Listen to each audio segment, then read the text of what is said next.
Okay, we're now going to start talking about late adulthood. Basically, we'll be covering the years after age 65.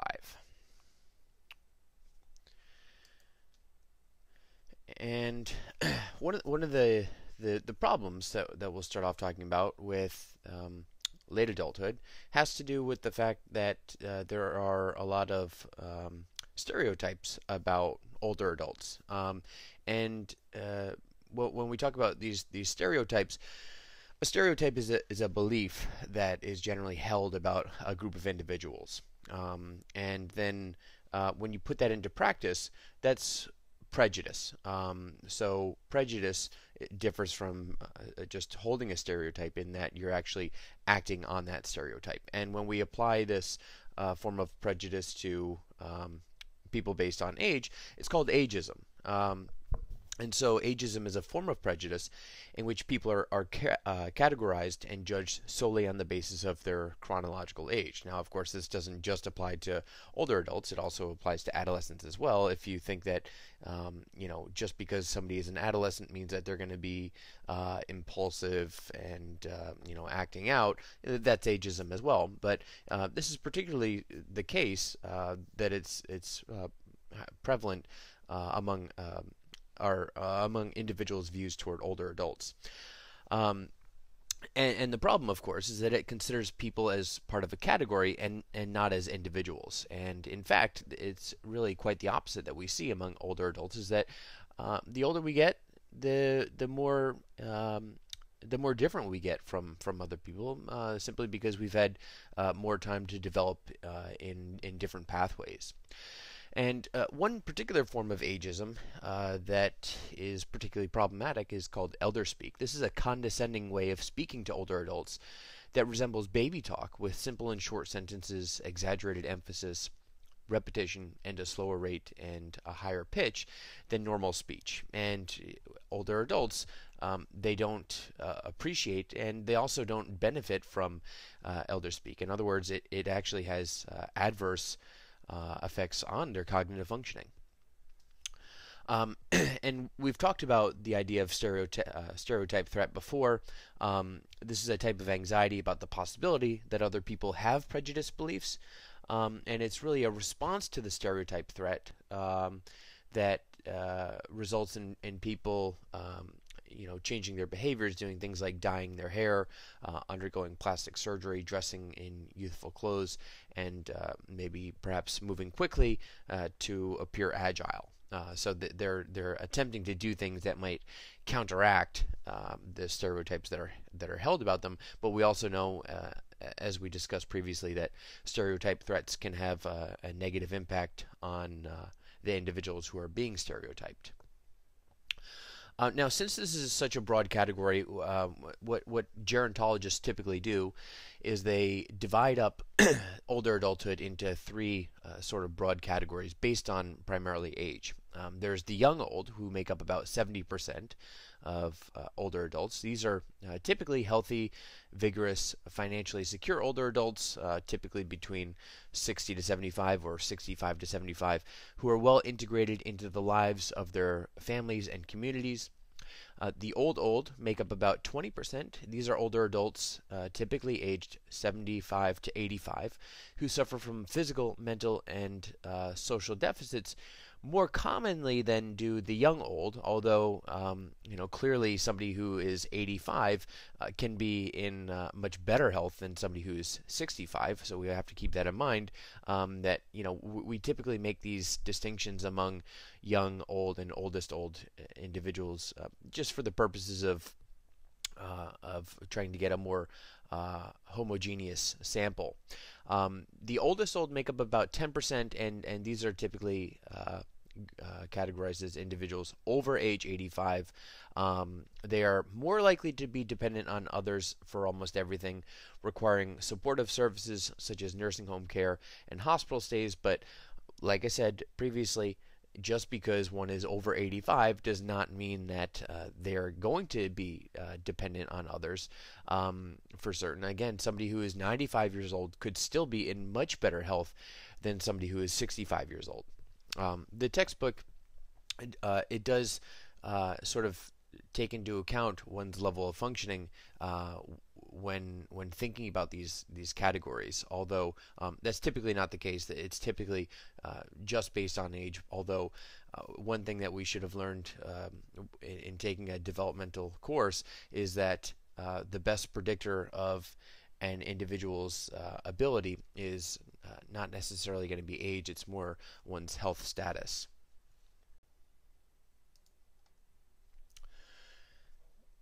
There's some concern among the population that the growing number of elderly individuals that we see, based on the fact that people are living longer and longer, it has the potential to be either a blessing or a burden. The typical way that the population has appeared is in the form of a period when we look at a graph of what the number of individuals of a particular age. So if you can picture a graph, with a y and an x-axis, you typically list age along the x-axis.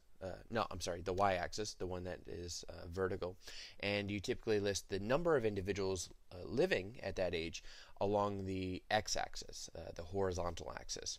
And what you see is that there are the pyramid would reflect that there are the greatest number of individuals who are at the younger ages and the fewest number of individuals at the oldest ages. And so that's why we call this the population pyramid. It's a graphic representation of the population as a series of stacked bars in which each age cohort is represented by one bar, with the youngest cohort at the bottom, as I said.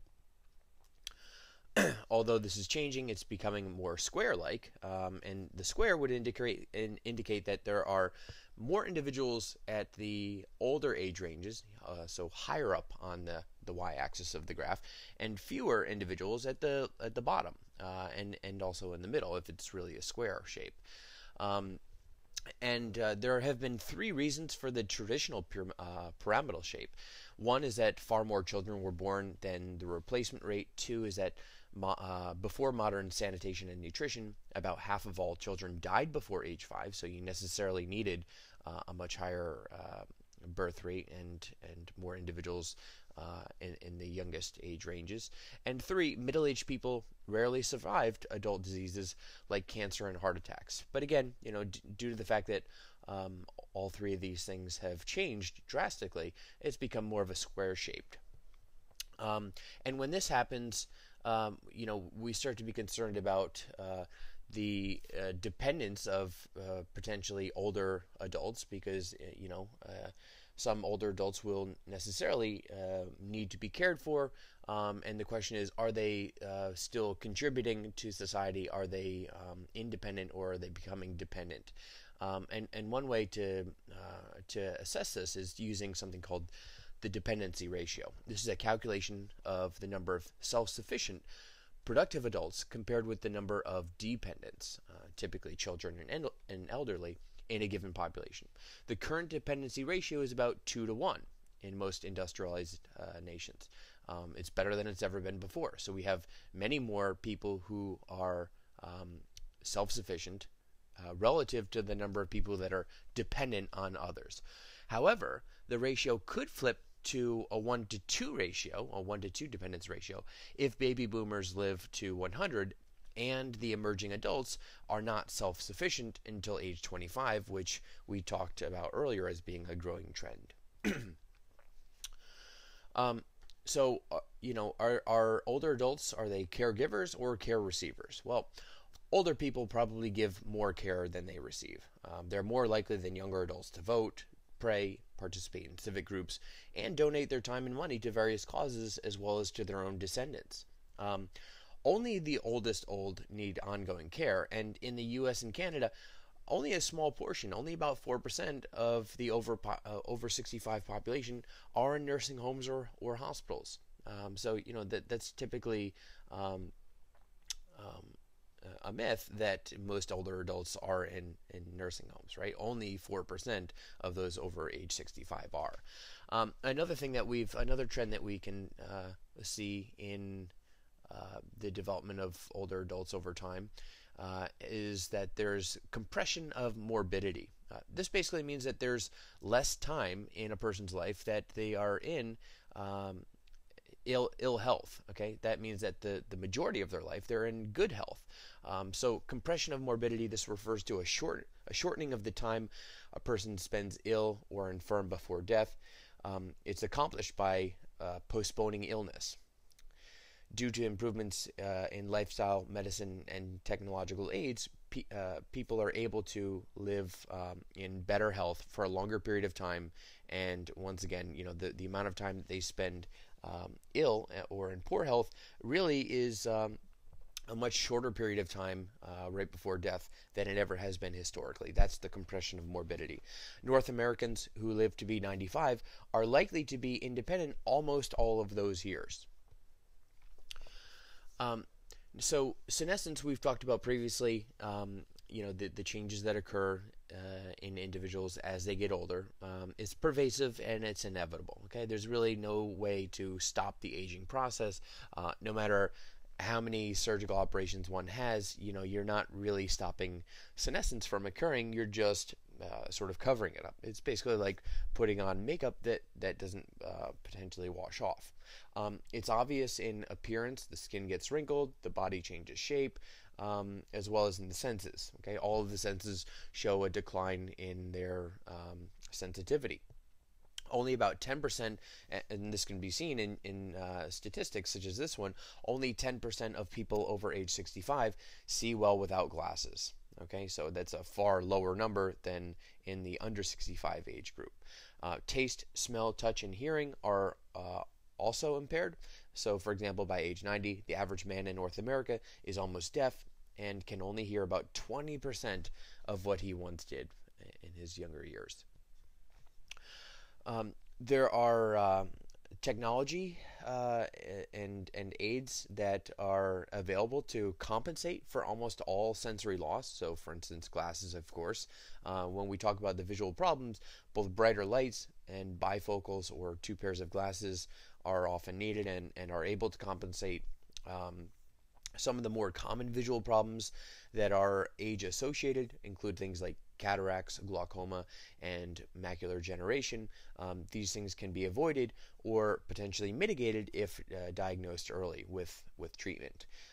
There are also elaborate visual aids such as canes that can sense when an object is near, infrared lenses, service animals, and computers that speak written words, or basically a book on tape, or websites that can also be read as well. And these, of course, lead even the legally blind to be independent. So those three most common visual impairments among the elderly. Cataracts, this is a thickening of the lens that causes vision to become cloudy, opaque, and distorted. It can occur as early as age 50. About 10% of adults have such clouding, with 3% experiencing a partial loss of vision. By age 70, 30% have some visual loss because of cataracts. So, of course, the proportion of the population increases as we get older. In glaucoma, it's devastating if not detected, although if it is detected, there are good treatments for it. About 1% of those in their 70s and 10% of their 90s have glaucoma, and what this is it's a buildup of fluid in the eye. And what happens is when that fluid builds up, the pressure that results from the excess fluid damages the optic nerve, and that's what causes the visual field to narrow and can ultimately cause sudden blindness, again, if it's untreated, although there are treatments, particularly in the form of eye drops or potentially laser surgery at times. And then the third one is macular degeneration. This is deterioration or degeneration of the macula, a portion of the retina, and it's the most common cause of blindness. It affects about 1 in 25 people in their 60s and 1 in 6 people over age 80. And to give you a better example of what these things look like, we've got normal vision here in picture A. We've got a picture demonstrating cataracts in picture B, right here, top right. We've got a picture of glaucoma in this picture here, and here is macular degeneration. Okay, so macular degeneration is associated with being, having sort of spotty vision, where it's typically in the middle that causes it's typically a disruption in the middle of the field here that makes it difficult to see.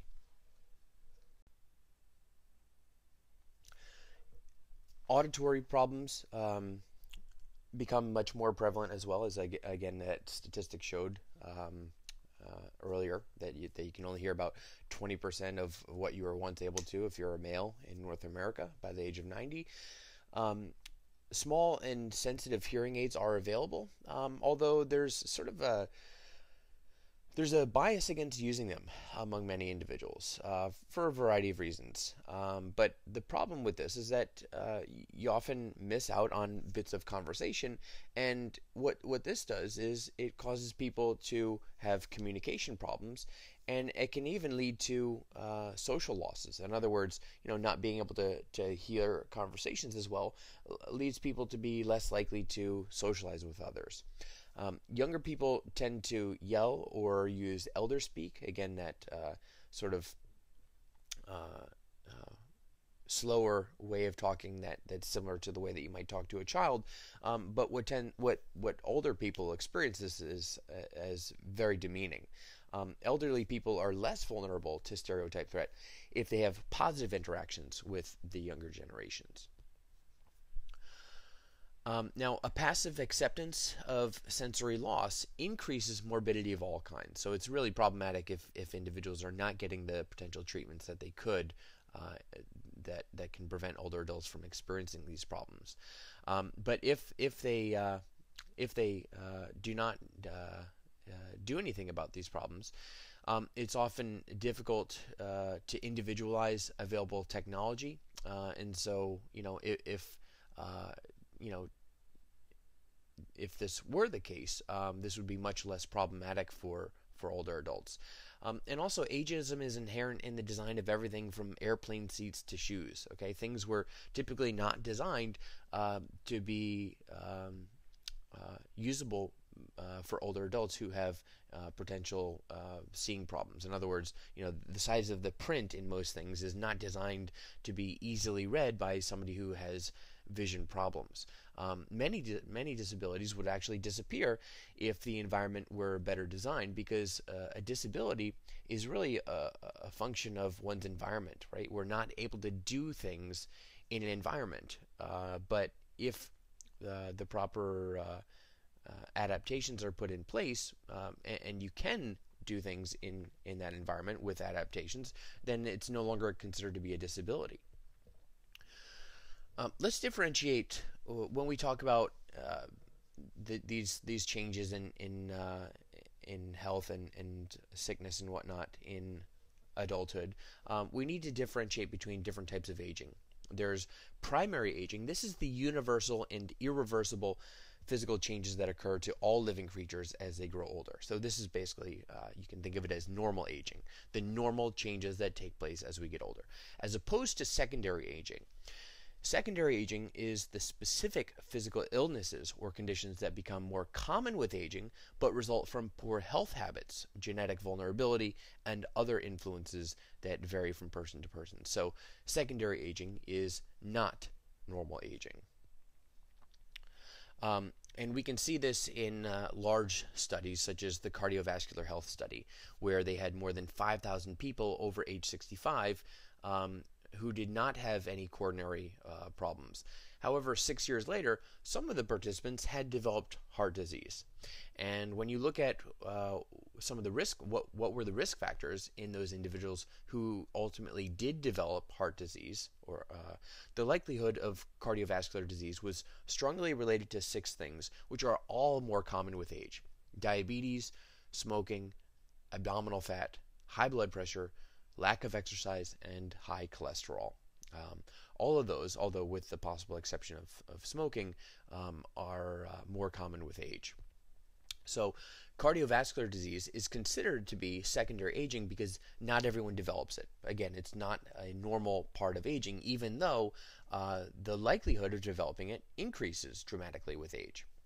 So no single factor, including age, hypertension, inactivity, and smoking, makes cardiovascular disease inevitable. In other words, typically somebody can think of of an older adult who smoked all their lives and never developed cancer or never developed cardiovascular disease. Right? There are always those exceptions, which is a clear indication that no single factor makes it inevitable. The links among aging, risk, and cardiovascular disease, however, are undeniable. Okay, if a 90-year-old individual is 1,000 times more likely to die of cardiovascular disease than a 30-year-old is, even if both have identical genes, social context, and health habits. So clearly, age is associated with cardiovascular disease. Although, again, not everyone will develop it, so it's not a perfect correlation. Less than half of those over age 65 have cardiovascular disease, diabetes, or dementia, but almost everyone has at least one of these three by age 90. Risk factors and diseases of the aged are not distributed randomly. If a person has one risk factor, it's likely that he or she has several of them. And so, although age is associated with all these things, it's not the only explanation. Clearly, one of the most important things is one's overall health, and nutrition is a big part of staying healthy. The aging body becomes less efficient at digesting food and also using nutrients. People need fewer calories as they get older. So, if one were to continue eating the same amount of food as they get older, they would find that they would gain weight because they need fewer calories. A healthful diet is very important for mind and body in late adulthood. Some older adults who take drugs may experience particular difficulties with their health because drugs can affect nutrition. For example, aspirin, antibiotics, antacids, laxatives, and caffeine can all affect the way that our body processes nutritives. And many elders do not drink enough. Their awareness of thirst is often reduced, and the kidneys and bladder are also less efficient. So most people are familiar with the food pyramid. A guide for older adults, in this case, a particular one that we should be drinking eight or more glasses of water per day.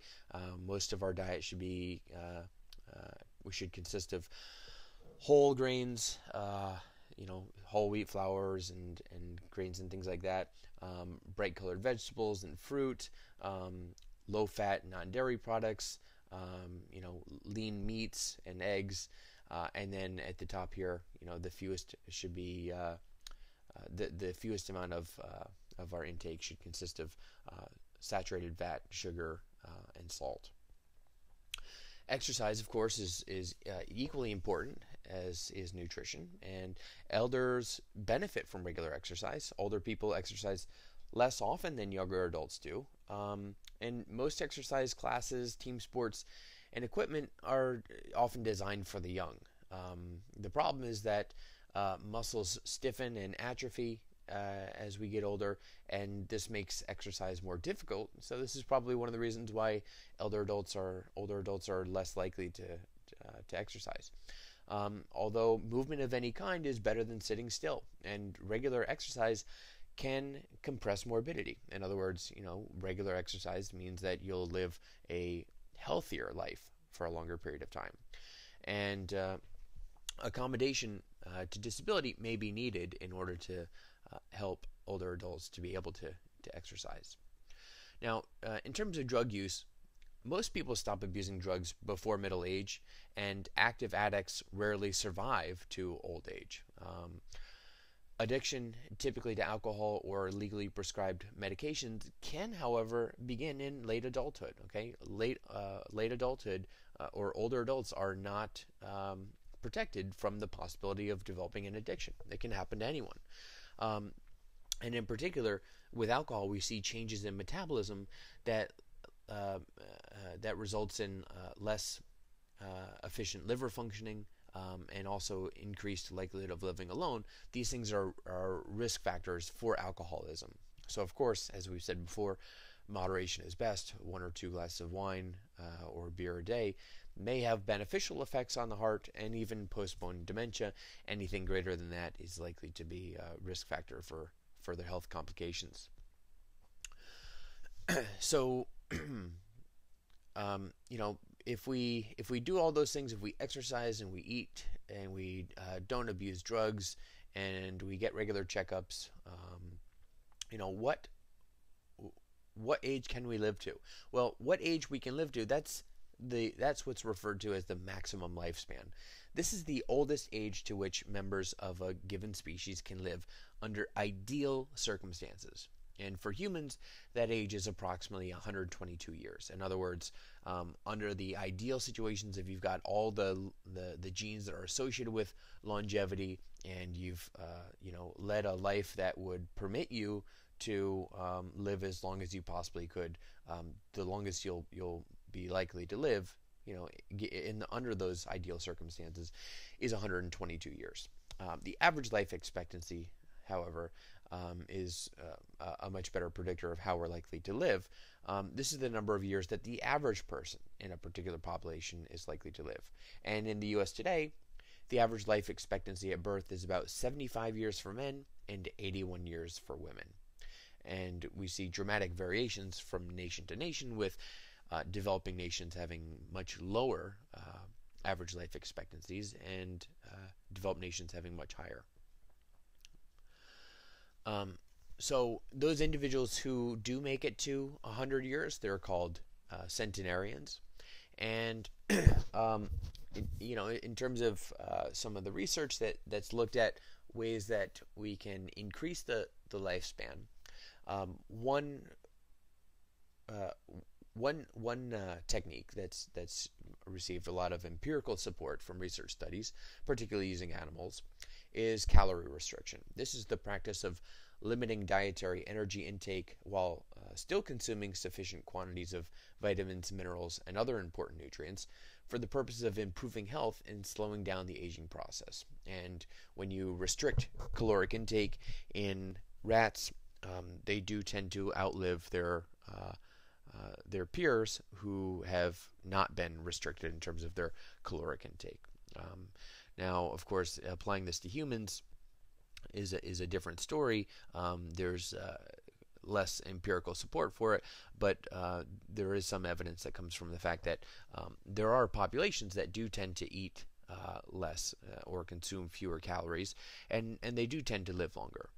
Of course, it's correlational, not causational finding, but it still is consistent with what's been shown in the animal literature. In terms of thinking in late adulthood, we do see certain changes that take place in the brain. Senescence reduces the production of neurotransmitters, which is most likely due to the fact that there's atrophy in the brain. There's death of neurons results in fewer neurons that can produce those neurotransmitters. Neural fluid decreases, myelination thins, and cerebral blood circulates more slowly. And speed is crucial for many aspects of cognition, for example, memory, sensation, perception, and strategy usage. And maybe the G, the general intellectual ability, that's the foundation of other aspects of intelligence. In other words, we know that speed of processing slows down in older adults, and we know that the more quickly information can be processed, generally the more that can be done with that information. And so this may be one of the explanations for why we see a decline in many domains of cognition and not just one isolated domain. Brain senescence, however, varies markedly from individual to individual, and the suggested reasons for why there's such variability include things like gender, education, experience, and elders' assessment of whether their everyday activities are restricted by their health. Even our perception of our abilities are an important variable in understanding variability in brain changes. When we look at what tends to be the most common changes, we see that the hippocampus, a structure in the temporal lobes implicated in memory, and the prefrontal cortex, which is involved in doing things like planning, inhibiting responses, and coordinating thoughts. These two areas tend to shrink faster than other areas of the brain. Okay, there's lots and lots of research demonstrating that the hippocampus and the prefrontal cortex undergo the most significant changes with age. Complicated relationship, however, among past education, current mental exercise, and intellectual functioning in late adulthood mean that, just because you're a certain age, it doesn't tell us what your hippocampus or prefrontal cortex will look like. In fact, schooling may slow down the rate of brain shrinkage. Good health protects the brain perhaps more than education, and education seems to strengthen inhibition, the ability to, again, inhibit those things that we don't want to do, and that can mask impairment when the prefrontal cortex is in fact shrinking. Another finding that's been shown is that older adults tend to use more parts of their brains to solve problems than younger adults. In fact, not only more parts, but whereas younger adults might use just one hemisphere of their brain for a particular task, older adults are more likely to use both hemispheres of their brain. And there are two possible explanations for these findings. One is selective compensation, that older adults may find using only one brain region is inadequate for complex thinking, so they automatically use more parts. And intellectual output may be unimpaired, but the process that's going on has changed. In other words, even though both older and younger adults are able to get from A to B, they may take different routes in getting there. That's what this refers to. And then another possibility is brain de-differentiation. Perhaps the brain stops using a focused region for each function, or inhibition fails, attention may wander, and thinking may become more diffuse as a result. So when we talk about these changes in information processing, we can talk about different aspects of information processing. One is simply sensing the world, and this refers to the input process. Some information never reaches sensory memory in older adults because the senses never detect the stimuli. In other words, if our hearing and our vision are changing and taking in less information, then we don't have the ability to process it. So the brain, what tends to happen is that we often don't notice these things because the brain automatically fills in missed sights and sounds. Most older people believe that they see and hear whatever is important, but it turns out that vital information can often be distorted or lost without even realizing it. Elderly people's underlying problem with sensory input may be in the brain. In other words, the input's not processed correctly. It may be in the senses, which means that the input never reached the brain, or it could be in both. Now, the other process is the storage, which is sort of the memory part. And we've already talked about, again, the effect that stereotype threats can have. If older adults suspect that their memories are fading, anxiety itself impairs memory. So even if their memory is fine, if there's a stereotype threat there, that can cause memory performance to be worse. Some aspects of memory actually remain quite strong through late adulthood, and others do not. So, for example, one type of memory called semantic memory, this is memory for general knowledge types of things. So, the meanings of words as an example, remains very good. But memory for events declines. Okay, memory for events, those are called episodic memories. And one problem that older adults seem to be particularly susceptible to is called source amnesia. This is forgetting the source of a specific fact, idea, or snippet of conversation. This becomes much more common. So, in other words, I forget who told me some information. Did I hear this here or there? That's what source amnesia refers to. And this, of course, can be problematic because if I hear something from an unreliable source and I can't remember where I heard it from, I might believe that, even though it actually came from an unreliable source. We also see changes in working memory. So brain slowdown reduces working memory because older individuals take longer to perceive and process the sensations they experience.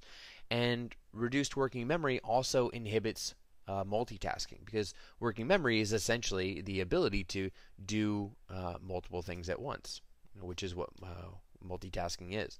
It requires, in order to do these things successfully, it requires screening out of distractions and inhibiting irrelevant thoughts while focusing on two or more relevant tasks. And what we see is that when older people can take their time and concentrate, their working memory seems as good as ever. But when there are time limits on things, or the speed speed of the information processing becomes a factor, that's when they really tend to do worse. And what may be happening is that concentration may crowd out other mental tasks that a younger person could do simultaneously. And then, of course, and then another aspect of the information processing is programming, or the control processes. The control processes are referred to the part of information processing that consists of methods for regulating the analysis and flow of information. Useful control processes include memory and retrieval strategies, selective attention, and rules or strategies for problem solving. And control processes become less effective with age. So, and this can have an effect on all of our other abilities as well. So, for instance, one of the more common ones is difficulty with retrieval, right? So, even if we have even if older adults have information stored and it's in their memory, if they can't bring it out, if they can't retrieve it because of a faulty retrieval strategy, it's not going to be very useful to them. So there's a gradual decline in the output of primary mental abilities, as we had seen before. These included the things like verbal meaning, spatial orientation, inductive reasoning, number ability, and word fluency. And that seems to be normal. However, there are two important modifiers. Health is the best predictor of cognition, not age. Okay? Those who will soon die, whether they're 75 or 105, may experience something called a terminal decline or a terminal drop. This is a faster loss of cognitive ability in the final years of lives. So, in fact, one's cognitive ability it may actually turn out to be a good predictor of how much longer an individual will live. Those who have many more decades to live experience much less decline. And another thing is that training has been shown to be able to improve cognitive ability, even for the very old. So, in other words, with training, we can potentially increase the cognitive abilities of older adults to their abilities at a younger age. Now, again, there's sort of the normal changes that take place, the primary aging, and there's the abnormal changes that take place, the secondary aging. And secondary aging is illustrated by dementia. This is not a normal part of aging. An irreversible loss of intellectual or cognitive functioning that's caused by organic brain damage or disease. Dementia becomes more common with age, but it is abnormal, as I said, and considered pathological even in very old ages. Now, a related term is mild cognitive impairment. Okay, this is different than dementia. It affects older adults with cognitive problems who are still able to function. In other words, mild cognitive impairment is much more mild than dementia, and unlike dementias, which are irreversible, individuals who develop mild cognitive impairment, about half of them will become demented, but some will stabilize with mild impairment, and others, interestingly enough, will regain their cognitive abilities. So this table shows you the prevalence of dementia among the elderly by age in the United States in 2002. Dementia is a term that refers to all of the potential reasons for these cognitive changes. Two specific types of dementia that have different causes are Alzheimer's disease and vascular dementia. So Alzheimer's disease is the most common type of dementia, but there are other types of dementia as well. So we see that only about 5% of individuals between 70 and 79 have any form of dementia. But by age 90 and above, about 37% have dementia. So overall, individuals older than age 70 have about a 14% chance of developing dementia. So as we can see, there's a clear increase with age, but not all older adults will develop dementia. In fact, the majority will not. Vascular dementia I'll talk about in a few minutes, but vascular refers to the vascular system, the system of blood transport. So vascular dementia is a type of dementia that develops from problems with blood flow. So Alzheimer's disease, as I mentioned, this is the most common cause of dementia. It's caused by a gradual deterioration of memory and personality, and it's marked by the formation of plaques of beta amyloid, which is a protein, and tangles of another protein called tau. It's also sometimes called senile dementia of the Alzheimer's type. There do appear to be genetic influences in who develops Alzheimer's disease. Alzheimer's disease in middle age is quite rare. When it does appear, it's usually caused by specific genes. For instance, individuals with Down syndrome who live long enough ultimately are extremely likely to develop dementia, and typically at a young age. And when it does develop early on, it tends to progress very quickly. Most cases of Alzheimer's disease, however, begin much later, and many genes have some impact, but no gene will indicate whether you are going to get Alzheimer's disease or not. Okay, some of those genes include SORL1 and APOE4. And APOE4 refers to apoprotein E, and there are different alleles, different types of that gene. The E4 is the one that seems to be a risk factor for Alzheimer's. Genetic tests for Alzheimer's disease in late adulthood are rarely used before symptoms appear because they might evoke false fear. In other words, just because you have the APOE4 allele does not mean that you're going to develop dementia, or deceptive reassurance, because even if you don't have that gene, it doesn't mean that you're not going to get dementia. So there is no diagnostic test at this point. There are different stages of Alzheimer's disease. In the beginning stages, forgetfulness becomes much more common. There may be some personality changes, and memory loss eventually will become dangerous. Okay, because if a person leaves their home, they might forget how to get back. They might leave a stove on, which could be a potential fire hazard. Ultimately, by the final stage, full-time care is needed. Communication may cease. Identity and personality may be lost, including the inability to recognize one's own children. And death typically comes anywhere between 10 and 15 years after the first signs of dementia appear, after the first signs of Alzheimer's. As I mentioned, vascular dementia is a form of dementia that's characterized by sporadic and progressive loss of intellectual functioning. And the reason that it tends to be sporadic and progressive is because it's caused by repeated infarcts or temporary obstructions of blood vessels. And when this happens, that prevents sufficient blood from reaching the brain, and so it's also called multi-infarct dementia, because an infarct is a damage caused to the brain by a blockage of blood flow. Other types of dementia include a frontal lobe dementia type.